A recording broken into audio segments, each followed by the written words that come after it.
ভাই আমি সত্যি কথা বলতে কোনো ইন্ডিভিজুয়াল নিয়ে কোনো কথা বলতে চাই না, ফার্স্ট অফ অল। সেকেন্ডলি, বাবু ভাই কেন বলেছেন উনি আমার মনে অনেক ক্লিয়ার করেছেন, এটার সাথে আমি এগ্রি করি না করি, that's a very different thing.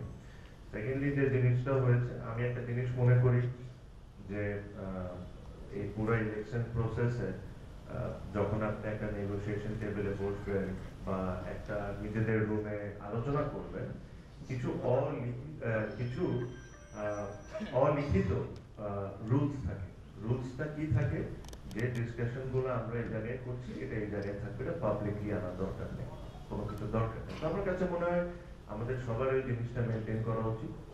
আর আপনি যে কথাটা বলেছেন যে আমি এখানে কোনো ব্যক্তি, এটা না, আমার আমার কাছে মনে হয় আমার স্টেটমেন্ট ডে ওয়ান থেকে হ্যাজ বিন অ্যাবসলিউটলি ক্লিয়ার। আমি মনে করি না যে কোনো ইলেকশন ছিল, আমি এটাও সাথে মনে করি না যেভাবে করে জিনিসগুলো ঘটেছে। আমি ছোট একটা পয়েন্ট ধরে দিতে চাই আপনাদেরকে, আপনারা সবাই জিনিসটা নিজেদের মতো করে যাচাই করে নিয়ে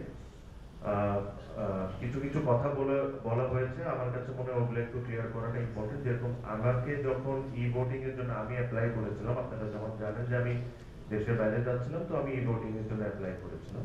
ওটা করে তারপরে আপনাদের বিভিন্ন মিডিয়ায় আমি দেখলাম যে আমি ভোট কাস্ট করেছি। আনশোর ওরা মনে হয় একটা মিসআন্ডারস্ট্যান্ডিং এর কারণে হয়েছে, এটা দেখে আমি নিজের ফেসবুক পেজে একটা স্ট্যাটাস দিই, প্লাস ইলেকশন কমিশনকে আমি একটা ইমেলও করি। ওনাদের পক্ষ থেকে আমার কাছে কালকে রিপ্লাইতে এসেছে যে আমার কোনো ই ভোট কাস্টিং হয় নাই। সো ওই দিক থেকে আমি জাস্ট এটা ক্লিয়ার করে দিতে চাই আমার পক্ষ থেকে। সেকেন্ডলি, খুবই হাস্যকর একটা জিনিস আমি দেখলাম এই ইলেকশনে, যে 42টা বা 43টা ভোট কাস্ট হয়েছে, কারণ নট রং, এটার মধ্যে 34টা ই ভোটিং। যারা ক্যান্ডিডেট, ই ভোটিং কেন হয়? আইদার আপনি অ্যাভেলেবেল না, আপনি সেন্টারে যেতে পারবেন না, তাই তো আপনি ই ভোটিং এর সুবিধাটা নেন। তো 34টা ই ভোটিং, আর ওই 34 জনই কিন্তু ওই দিন সেন্টারে ছিলেন। যারা 12 জন যারা ক্যান্ডিডেট, যারা ডিরেক্টর হয়েছে, প্রত্যেকটা জায়গায় দেখেন প্রত্যেকজন ই ভোটিং করেছেন। এটার মোটিভটা কি? আমার সাইডে বসে ইমরোজ ভাই যে জিনিসগুলো বলেছে, ওনাদের কাজকর্ম তো কিন্তু ওই জিনিসগুলো প্রমাণ হয়ে যাচ্ছে। আমি এটা বুঝতে পারি না যে আপনি ই ভোটিং করছেন, ই ভোটিং করে আপনি সকাল থেকে রাত পর্যন্ত সেন্টারেই আছেন, তাহলে ই ভোটিং করার দরকারটা ডিজিটাল বাংলাদেশ।